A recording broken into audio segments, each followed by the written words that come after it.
6 years after my sister stole the millionaire fiancé I was about to marry, she showed up to our mother's funeral flaunting him, her diamond ring and her mansion, only for her smug smile to vanish when I introduced my husband, who turned out to be.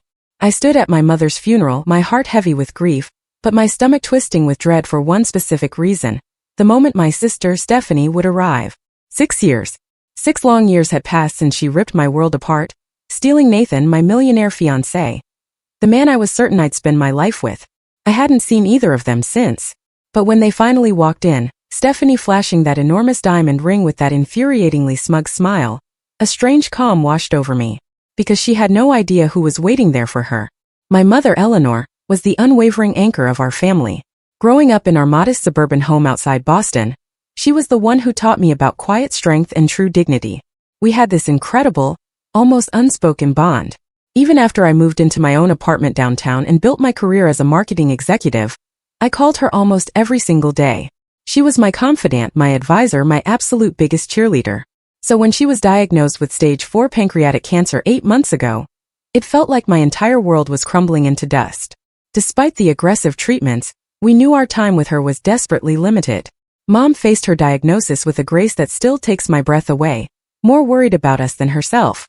Her final weeks were peaceful, surrounded by loved ones in the home where she'd raised us. She slipped away holding my hand, making me promise to find peace in my life. 6 years earlier, when I was 32, my life looked perfect on paper. I had the career, the friends, a beautiful apartment. But something was missing. I worked 60-hour weeks, dated occasionally, but nothing serious ever clicked. Then, at a charity gala, my college friend Allison introduced me to Nathan Reynolds. Nathan was magnetic, perfect teeth, a confidence that practically filled the room. A self-made tech millionaire at 36, he was the kind of success story you read about in magazines. Our connection was immediate. We shared a love for art, for travel, for ambitious goals. After our first date, at an exclusive restaurant overlooking the harbor, I called my mother and practically whispered, "Mom, I've met someone special." Our relationship soared. Weekend trips to Martha's Vineyard, plush box seats at symphony performances, intimate dinners that stretched late into the night. Nathan was incredibly attentive and generous, always bringing thoughtful gifts, planning elaborate romantic dates. After 18 whirlwind months together, during a private dinner on a yacht in Boston Harbor, Nathan proposed with a 5-carat diamond ring. I said yes without a single moment's hesitation. My parents were ecstatic, especially my mother, who immediately started envisioning the dream wedding. Nathan, with his immense resources, could make any fantasy come true, and Mom insisted we shouldn't hold back. Then there was my younger sister, Stephanie. Only 2 years my junior, we'd always had a complicated relationship. As kids, we were close despite the constant underlying competition. Stephanie always wanted what I had. From toys to friends to even attention. If I achieved something, she had to match it or exceed it. Mom, bless her heart, always tried to keep the peace, ensuring we both felt special and loved. Despite our history, I chose Stephanie as my maid of honor. Mom said it would bring us closer, and I wanted to believe that as adults we had truly moved beyond childish jealousy. When I introduced Stephanie to Nathan at a family dinner, her compliments for him were excessive. I noticed her touching his arm while laughing at his jokes, but I dismissed it. That was just Stephanie, being her usual charming self. We held our engagement party at my parents' colonial-style home. Stephanie helped Mom with decorations, stringing fairy lights across the backyard, arranging flowers. Throughout the evening, I'd catch Stephanie watching Nathan from across the room, but when our eyes met, she'd quickly offer a bright smile and raise her glass in my direction. Later that night, as guests were leaving, Mom pulled me aside in the kitchen.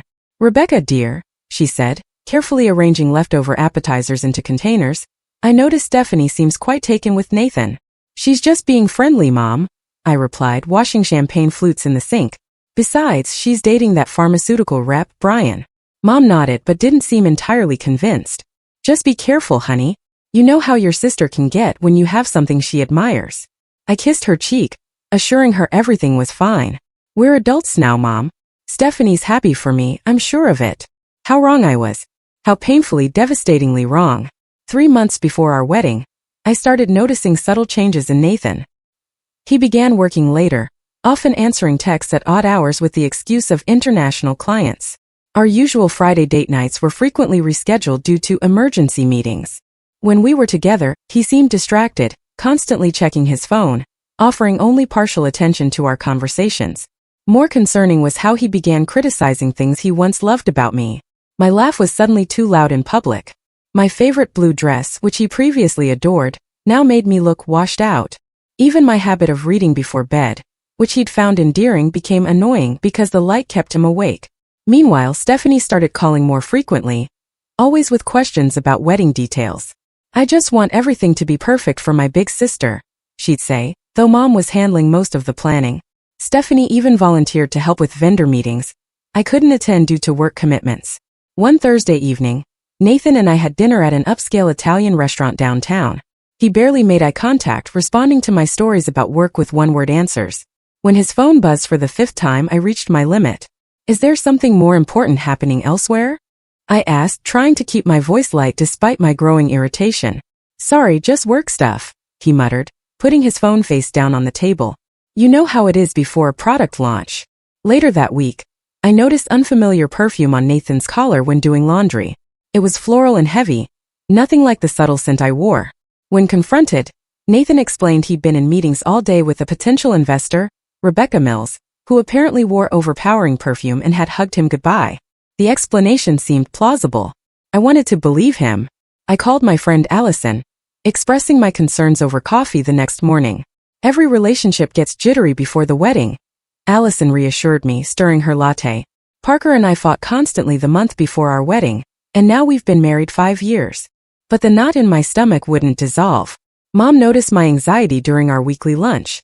"You seem distracted, sweetheart," she said, reaching across the table to touch my hand. "Wedding stress or something else?" I forced a smile. "Just busy with the final arrangements. Everything's fine." But everything wasn't fine. I started making more effort, thinking perhaps I'd been taking Nathan for granted. I booked a spa day, bought new lingerie, tried cooking his favorite meals. The more I tried, the more distant he became. Then came the cake tasting appointment Nathan had been looking forward to for weeks. That morning he called, claiming an unexpected meeting with investors. "Stephanie can go with you," he suggested. "She knows my preferences anyway." When I hung up, I felt sick. How did my sister know my fiancé's cake preferences better than I did? Still, I accepted her offer to join me. The next day, cleaning Nathan's car before a dinner party, I found an earring wedged between the passenger seat and center console. A dangling silver earring with a tiny sapphire that I immediately recognized as Stephanie's. My sister had worn those earrings to my engagement party, a gift from our grandmother. When I showed Nathan the earring that evening, his face remained perfectly composed. "Oh, your sister must have dropped it when I gave her a ride to the florist last week," he said smoothly. "She mentioned losing an earring." "You never told me you drove Stephanie to the florist," I said, my voice barely above a whisper. "Didn't I? It must have slipped my mind. It wasn't important." When I called Stephanie, her explanation matched his perfectly. Too perfectly. "Oh, thank goodness. I've been looking everywhere for that earring. Nathan was kind enough to drive me since my car was in the shop." That night I couldn't sleep. Thoughts raced through my mind. Had they rehearsed their story? Was I being paranoid? My weight began dropping from stress, and dark circles formed under my eyes. I started seeing a therapist without telling Nathan. 3 weeks before the wedding, Nathan suggested we postpone. "I'm worried about you, Rebecca. You're not yourself lately. Maybe we're rushing things." I broke down, begging him to tell me what was wrong, what I had done, how I could fix it. He held me, assuring me everything was fine, but his eyes were vacant. That night, I woke at 3 in the morning to find Nathan's side of the bed empty. From the hallway, I heard his hushed voice from the guest bedroom. "Not now. She'll hear us. I know soon. I promise." The next day, I decided to surprise Nathan at his office with lunch.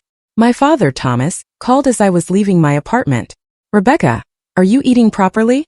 Your mother says you've lost too much weight. We're concerned." "I'm fine, Dad. Just pre-wedding jitters. I'm actually bringing Nathan lunch right now." "Good. That boy better be treating my daughter like a queen." If only he knew. The security guard at Nathan's building recognized me and waved me through with a smile. On the elevator ride to the 12th floor, I checked my reflection in the mirrored wall, trying to smooth the worry lines that had formed between my eyebrows. The lunch bag in my hand contained Nathan's favorite sandwich from the deli across from my office. When I reached the reception area, Nathan's secretary, Margot, looked up from her computer, her eyes widening with surprise. "Rebecca?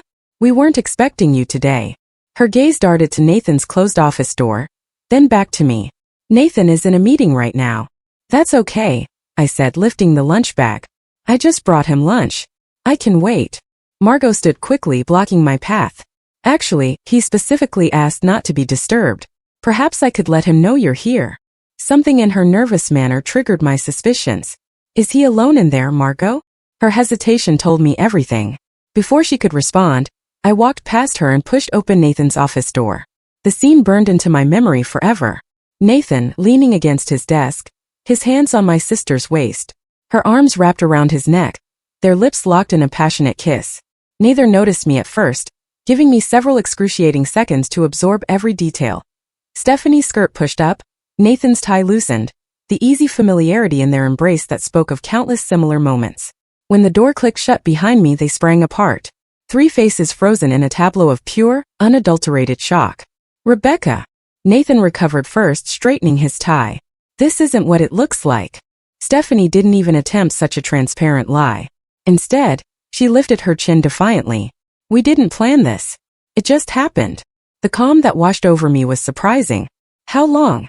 Nathan glanced at Stephanie, then back to me. Rebecca, let's discuss this privately. How long? My voice remained steady, a dangerous edge beneath it. For months, Stephanie answered, her voice trembling slightly. Since the engagement party. For months. Nearly half our engagement. While I'd been agonizing over wedding invitations and choosing floral arrangements, they had been betraying me. Nathan moved behind his desk, distancing himself physically, as if preparing for a business negotiation. I didn't mean for this to happen, Rebecca. Sometimes feelings change. I was going to tell you after. After what? After the wedding? After our honeymoon. I was trying to find the right time. His voice had the practiced smoothness he used for difficult client meetings. The lunch bag dropped from my hand. I trusted you. Both of you. Stephanie at least had the decency to look uncomfortable. It just happened, Becca. We tried to fight it. Don't call me Becca. The childhood nickname felt like another violation. And nothing just happens. For 4 months you made choices. Every secret call. Every lie. Every time you looked me in the eye knowing what you were doing. Nathan pressed the intercom button. Margot, please come in. Moments later, Margot appeared, pointedly avoiding my gaze. Please escort Rebecca out. She's upset. I'm escorting myself out, I said, my dignity somehow intact despite feeling shattered inside. You deserve each other. In the elevator, the tears finally came.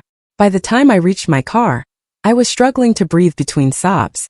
The drive home remains a blur in my memory. I only remember calling my mother from my apartment, curled on the bathroom floor, unable to form coherent sentences through my crying. Mother and father arrived within the hour, using their emergency key to enter when I couldn't bring myself to open the door. Mother held me while I told them everything, father pacing the living room, his face growing redder with each agonizing detail. I'll kill him, he muttered, hand over his heart. Thomas, your blood pressure. Mother warned, though her own face showed equal fury. The next days passed in a haze of pain. Mother helped me call vendors to cancel wedding arrangements, while father handled the financial aspects. When I returned the engagement ring to Nathan's apartment, leaving it with the doorman, I couldn't bear to see him. I found Stephanie had already moved her things in. Most of her clothes were there, family photos arranged on shelves that once held mine. Nathan's email about dividing our shared assets was coldly efficient, even mentioning that Stephanie had helped him catalog my remaining belongings. The betrayal ran deeper than I initially realized. Through mutual friends, I learned they had been meeting secretly whenever I worked late or traveled for business. Stephanie had pursued him deliberately, finding excuses to see him alone, sending texts and photos when I wasn't around. The scandal spread quickly through our social circle. Some friends sided with me, others with Nathan, citing his influence in the business community. Several even admitted they'd noticed flirtation between Nathan and Stephanie, but hadn't wanted to get involved. Their cowardice stung almost as much as the betrayal. Mom became my lifeline during those dark months. She brought food when I couldn't eat, listened to my tearful rants, and stayed overnight when the loneliness became unbearable. She tried repeatedly to mediate between Stephanie and me, inviting us both to family dinners that inevitably ended in intense silence or bitter arguments. During one such dinner, Stephanie snapped after I refused to pass her the salt. You always got everything first, Rebecca. The grades, the job, the apartment. For once, I got something before you did. My fiancé wasn't a prize to be won, I replied, my voice shaking. He was the man I loved and trusted. Mother put her fork down. Stephanie Marie Thompson, Apologize to your sister right now. For what? Being honest? Nathan chose me. He loves me now. I stood, napkin thrown onto my plate. I can't do this anymore, Mom. I'm sorry. It was the last family dinner I attended with Stephanie present. Father's heart problems worsened from the stress of his daughter's feud, requiring medication adjustment and additional doctor visits. Mother aged years and months, the lines around her eyes deepening as she tried desperately to hold her family together. 6 months after discovering Nathan and Stephanie's betrayal, I hit rock bottom. My therapist diagnosed me with depression and recommended medication. Work suffered as I struggled to focus, eventually losing a major client after a disastrous presentation where I broke down crying. My boss suggested a leave of absence, but I knew staying in Boston, where memories lurked around every corner, would only prolong my suffering. When a marketing director position opened in our Chicago branch, I applied immediately. The interview went surprisingly well, my desperation for change perhaps reading as enthusiasm. 2 weeks later I received the offer. Mother helped me pack my apartment, carefully wrapping photos and mementos in tissue paper. As we sorted through my belongings, deciding what to keep and what to donate, she broached the subject that hung between us. Will you ever consider forgiving Stephanie? She asked, sealing a box with packing tape. I continued folding sweaters without looking up. I don't know, Mom. Not now. Maybe not ever. Forgiveness isn't about them deserving it, she said softly. It's about freeing yourself. I am freeing myself. I'm moving to Chicago. Mother sat beside me on the bed, taking my hands in hers. Running away isn't the same as healing, sweetheart. Tears filled my eyes. I need space to even begin to heal. Can you understand that? She nodded, pulling me into a tight hug. Promise you'll call. Promise you won't shut us out completely. I promise. Saying goodbye to my parents was harder than I anticipated. Father held me longer than usual, his voice gruff with emotion. You show them, kiddo. Build a life so good they'll choke on their regret. My first weeks in Chicago were lonely and doubt-filled. My studio apartment felt sterile and unfamiliar. I worked long hours to avoid going home to empty rooms, eating takeout at my desk and falling into bed exhausted each night. Then came the news that twisted the knife deeper. Mother called one Sunday morning, her voice cautious. Rebecca, I feel you should hear this from me rather than social media. Stephanie and Nathan got married yesterday. The small civil ceremony had been featured in Boston Magazine society pages, Nathan's business connections ensuring coverage despite the modest scale. The accompanying photo showed them beaming outside the courthouse, Stephanie wearing a simple white dress, my former engagement ring prominently displayed on her finger. That night was my lowest point. I drank an entire bottle of wine alone, scrolled through old photos of Nathan and me, and cried until my eyes swelled shut. I called in sick to work the next day, unable to face the world. But something shifted during those dark hours alone. As morning light filtered through my blinds, I made a decision. This would be the last day I gave them power over my happiness. I deleted all photos of Nathan from my phone, blocked both him and Stephanie on social media, and took a long shower, imagining my pain washing away down the drain. At work, I threw myself into projects with renewed focus. My boss noticed the change, assigning me to more significant clients. I developed a reputation for creativity and dedication, earning respect in my new office. My first real Chicago friend was Madison Reynolds, our HR director, who invited me to join her book club. Through her, I met other women, slowly building a social circle. Madison frequently tried to set me up on dates, but I declined each offer, the thought of romantic vulnerability still terrifying. 4 months into my Chicago life, I was sent to a technology conference in San Francisco to represent our company. On the second evening, I attended a business dinner with potential clients. I was seated next to Zachary Foster, a tech investor and entrepreneur who had recently relocated from Seattle. Zachary was different from Nathan in every way. Where Nathan had been flashy and charming, Zachary was understated and genuine. His quiet confidence and thoughtful questions drew people in without demanding attention. When he spoke about his work, his passion was evident but never boastful. He asked for my card after dinner, and I gave it without expectation. To my surprise, he emailed the next morning, asking if I'd like to continue our conversation about digital marketing trends over coffee before the day's sessions. Over the next 3 months, Zachary and I maintained professional contact. He referred clients to my agency, and I introduced him to my Chicago business connections. Madison noticed our frequent work lunches and raised an eyebrow. He likes you, Rebecca. And not just professionally. We're just colleagues, I insisted. Colleagues don't look at each other the way he looks at you. Eventually, Zachary asked me to dinner at a restaurant unrelated to work. I panicked, almost canceling twice before forcing myself to go. 20 minutes into the date, discussing our favorite books, I had a full-blown panic attack. My hands shook, breathing became difficult and tears welled in my eyes. Instead of being embarrassed or annoyed, Zachary moved to sit beside me, speaking calmly until my breathing normalized. He drove me home without pressure or questions. The next day, flowers arrived at my office with the note. No pressure, no expectations. Just hoping you're feeling better. Zachary. That evening, I called him and shared everything about Nathan and Stephanie. He listened without interruption, then shared his own story of heartbreak from his past marriage that ended when his wife left him for his business partner, taking half their joint company in the divorce.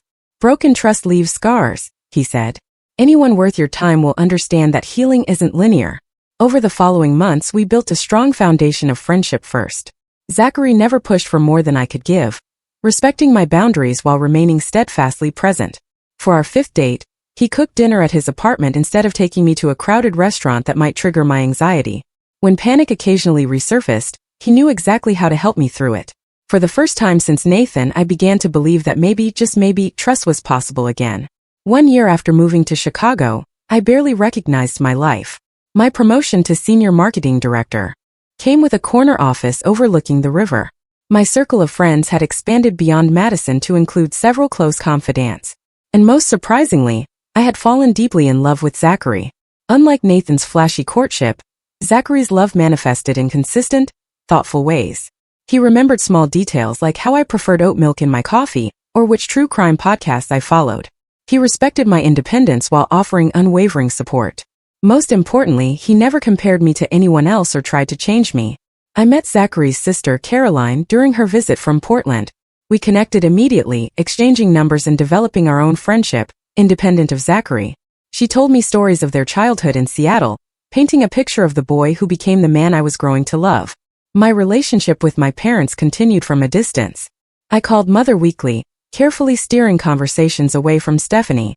Father occasionally joined these calls, his gruff voice softening when telling me how proud he was of my fresh start.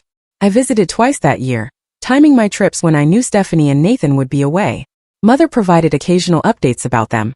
Their marriage appeared perfect on social media, Stephanie posting photos of luxury vacations and charity galas.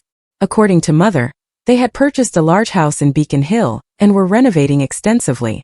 Stephanie asks about you sometimes, Mother mentioned during one call. What do you tell her?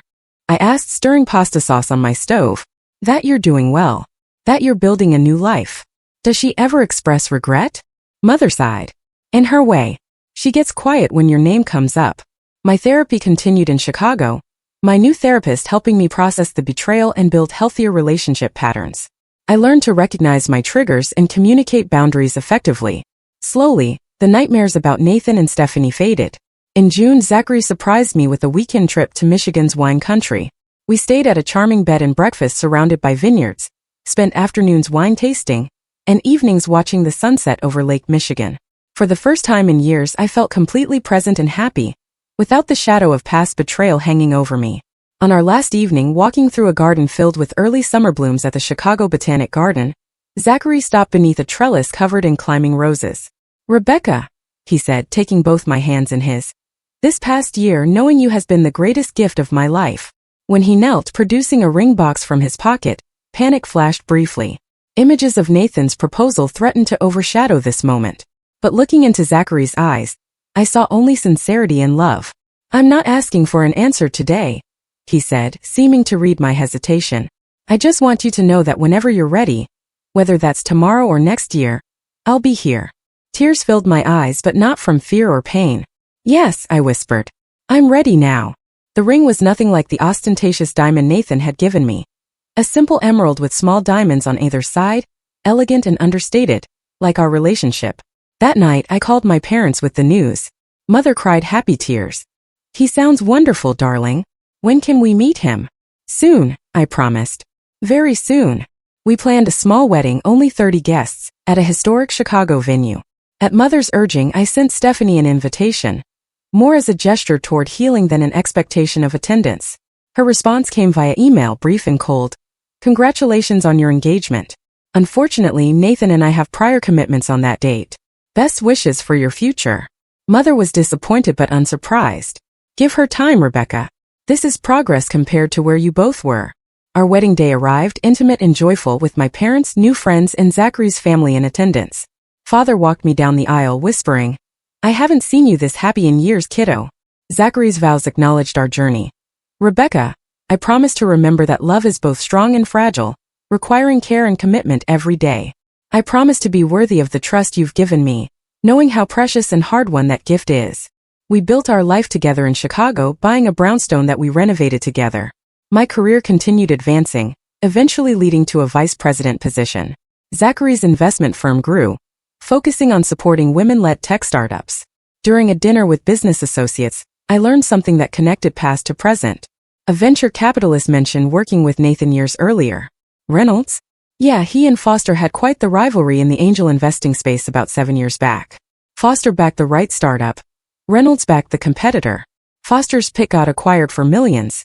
Reynolds went bankrupt. Later that night, I asked Zachary about this connection. "I was going to tell you eventually," he admitted. "I knew who you were when we met at that conference, not the details of what happened, but that you had been engaged to Reynolds. Why didn't you say anything? I wanted you to know me for me, not as someone connected to your past." I wasn't angry. Somehow the cosmic symmetry felt right. 2 years into our marriage, we began trying for a baby. Months passed without success, leading to fertility specialists and difficult conversations. Through disappointments and medical procedures, Zachary remained my rock, holding me through tears and reminding me that family comes in many forms. Then came the devastating call about Mother's cancer diagnosis. Zachary and I flew to Boston immediately, meeting with oncologists and helping my parents navigate treatment options. Mother put on a brave face, but the cancer was aggressive and had already spread. I took a leave from work to care for her, moving temporarily back to my childhood home. Zachary flew in every weekend, supporting both me and my increasingly frail father. In her final weeks, Mother and I had precious conversations about life, love, and family. One evening, as I adjusted her pillows, she broached the subject of Stephanie. "I wish you girls could find peace with each other," she said, her voice weak but determined. "Life is too short for such distance between sisters." "I know, Mom," I replied, swallowing back tears. "Promise me you'll try, Rebecca. Not for her but for yourself. And maybe a little bit for your old mother." I promised, not knowing if I could keep it, but wanting to give her peace. Mother passed peacefully 3 days later, Zachary, Father, and I at her bedside. I called Stephanie immediately, the first direct communication we'd had in years. "Mom's gone," I said when she answered. Her sharp intake of breath was the only sound for several seconds. "I'll be there in an hour," she finally replied, her voice breaking. We met at our parents' house, hugging briefly and awkwardly before turning our attention to Father and funeral arrangements. The real test would come at the funeral itself, where years of hurt and anger would collide with fresh grief and Mother's final wish. The morning of Mother's funeral dawned gray and drizzly, fitting the somber occasion. I stood before the mirror in my childhood bedroom, adjusting my black dress and wondering how I would survive the day ahead. Zachary appeared behind me, handsome in his dark suit, placing his hands gently on my shoulders. "I'm right beside you today," he said, meeting my eyes in the reflection. "Whatever happens downstairs." Father sat at the kitchen table, staring blankly at his untouched coffee. The past week had hollowed him out, his tall frame suddenly stooped with grief. At 72, he seemed to have aged a decade since Mother's diagnosis. "Ready, Dad?" I asked softly, touching his shoulder. He nodded, rising slowly. Eleanor always said funerals aren't for the dead, they're for the living. Never understood that until now. The funeral home was already filling with extended family and friends when we arrived. I stayed close to Father, greeting people with mechanical smiles and accepting condolences from faces I barely recognized. Cousins from California, Mother's college roommate, neighbors from throughout my parents' 40 years in their home. "You look just like Eleanor at your age," my great-aunt Patricia said, patting my cheek. "She would be proud of the woman you've become." "How have you been, dear?" asked my mother's friend Judith. "Eleanor mentioned you moved away. Chicago, was it?" "Yes, almost 5 years now," I replied, not adding that my sister's betrayal had prompted the move. As I guided Father to his seat in the front row, Zachary at his other side, a murmur rippled through the gathering. I turned to see Stephanie and Nathan entering, their appearance causing heads to turn and whispers to spread. Stephanie wore an expensive black dress that highlighted her slender figure, diamond earrings catching the light. Nathan looked uncomfortable in his perfectly tailored suit, his arm around my sister's waist in a show of support. Her left hand rested prominently on her purse, the massive diamond engagement ring and wedding band impossible to miss. Father stiffened beside me. "Thomas, breathe," I whispered, concerned about his heart. They made their way forward, stopping to speak with various attendees. I kept my eyes front, focusing on the large photo of Mother displayed beside her closed casket, her warm smile easing some of my anxiety. Eventually they reached the front. Stephanie embraced Father, who returned the hug stiffly. Nathan shook his hand, receiving only a curt nod in response. "Rebecca," Stephanie said, turning to me with an expression I couldn't quite read. "It's been a long time." "Yes," I replied simply, not trusting myself with more words. Nathan nodded awkwardly. "Sorry for your loss." Zachary had stepped away to speak with the funeral director, leaving me momentarily alone with them. Stephanie seized the opportunity. "I need to speak with you privately," she said, gesturing toward a side room. Against my better judgment, I followed her, wanting to avoid a scene at Mother's funeral. The small room contained only a few chairs and a box of tissues, clearly designated for mourners needing private moments. Stephanie closed the door behind us.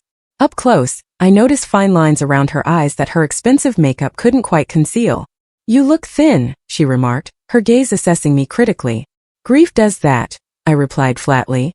She fiddled with her ring, twisting it around her finger. "Nathan and I bought a summer house on Cape Cod last month. 8 bedrooms, private beach access." I remained silent, wondering why she felt compelled to share this information. "We're considering starting a family soon," she continued. "Nathan's company just acquired 2 startups, and we're renovating the 3rd floor for a nursery." "Congratulations," I said, my voice devoid of emotion. "Is there something specific you wanted to discuss about the funeral arrangements?" Her smile turned sharp. "I just thought you might want to know how well we're doing. Poor you, still alone at 38. I got the man, the money, and the mansion." The familiar pain flared briefly, then subsided. 6 years ago, her words would have devastated me. Today they seemed pathetic and desperate. I smiled genuinely. "Have you met my husband yet?" Her expression faltered. "Husband?" "Zachary," I called, opening the door to find him waiting nearby. "Come meet my sister." As Zachary entered the room, Nathan appeared behind him, clearly having been watching our interaction. When the men made eye contact, Nathan's face drained of color. "Foster," he said, his confident demeanor cracking. "Reynolds." Zachary's tone remained professional but cool. "It's been what, 7 years? Not since Macintosh acquired Initech instead of your client CompuServe, right?" Nathan swallowed visibly. 2 wonderful years now," I confirmed, slipping my hand into Zachary's. "Zachary Foster?" Stephanie repeated slowly. "As in Foster Investments?" "The same," Zachary replied. "Rebecca and I met at a tech conference in San Francisco." Nathan attempted to recover his composure. "Foster, we should catch up sometime. I've been meaning to reach out about potential collaborations." "My schedule's quite full," Zachary replied pleasantly but firmly. "But you can contact my office if you'd like." The funeral director appeared, informing us the service was about to begin. As we returned to the main room, whispers followed us, the connection between Zachary and Nathan clearly known in business circles. We had just taken our seats when Father clutched his chest, his face contorting in pain. "Dad!" I cried as Zachary immediately called for help. We moved Father to a private room, the funeral temporarily delayed. A doctor among the attendees examined him, determining it was likely stress and not another heart attack. Stephanie followed us, genuine concern on her face. "Is he okay? Should we call an ambulance?" Her voice shook slightly. "The doctor says he's stable," I replied, surprised by her sincerity. "Just overwhelmed." For 20 minutes, we sat together in awkward silence, united only by concern for our father. When he insisted on proceeding with the service, we returned to the main room, the brief crisis creating an unexpected truce. The funeral itself was beautiful and heartbreaking. I delivered a eulogy, highlighting Mother's kindness, strength, and unwavering love for her family. When Stephanie rose to speak after me, she faltered after only a few sentences, tears overwhelming her. Without thinking, I moved to her side, placing a supportive hand on her back. "It's okay," I whispered. "Take your time." She gathered herself, completing her tribute to our mother with stories from our childhood that brought both tears and gentle laughter from the attendees. At the cemetery, rain fell softly as we laid Mother to rest. I noticed Nathan standing apart from the main group, checking his watch repeatedly. Stephanie remained by Father's side, her earlier bravado replaced by genuine grief. The reception at my parents' house was crowded with well-wishers, bringing casseroles and sharing memories. Nathan drank heavily, his discomfort evident as several business associates engaged Zachary in animated conversation. I overheard fragments about Nathan's company struggling with recent acquisitions and wondered if Stephanie's boasting had been covering financial troubles. Throughout the day, I maintained the dignity mother would have expected, focusing on supporting father and honoring her memory rather than dwelling on old wounds. As guests began departing, I caught Stephanie watching me from across the room, her expression unreadable, but somehow softer than before. The day after the funeral, Zachary needed to return to Chicago for an important board meeting. "Are you sure you'll be okay if I go?" he asked, packing his overnight bag. "I can reschedule. Dad needs help sorting through Mom's things," I explained. "I should stay a few more days. I'll be fine." After seeing Zachary off at the airport, I returned to my parents' house to find Father sitting in Mother's garden, a photo album open on his lap. "She labeled everything," he said, showing me Mother's neat handwriting beneath each photo. Said, "Someday we'd appreciate knowing who was who." That afternoon, I began the painful task of sorting through Mother's closet. Each dress held memories. The blue one from my college graduation, the floral print she wore to Sunday brunches, the elegant gray she'd chosen for my engagement party. I found myself talking to her as I worked, telling her about my life in Chicago, my work, my happiness with Zachary. In her bedside drawer, I discovered a journal bound in soft leather. Inside, Mother had written periodic entries over the past decade. Many mentioned her daughters, her hopes for our reconciliation, her sadness at the rift between us. The final entry, dated just 2 weeks before her death, read, "My greatest regret is leaving with my girls still estranged. Eleanor always fixed things, but I couldn't fix this.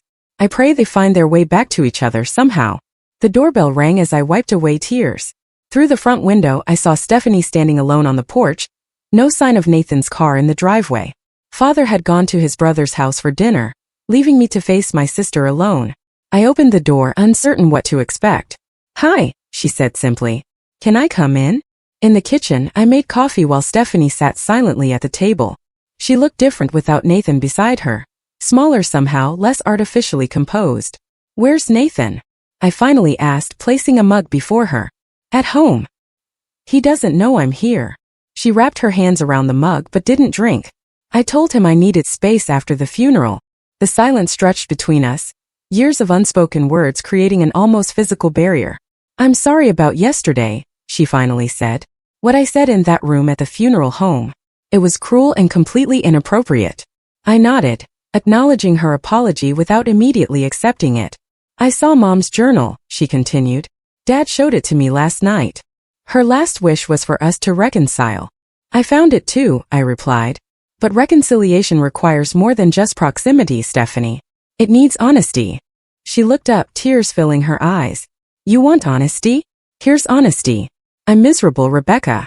I have been almost since the beginning."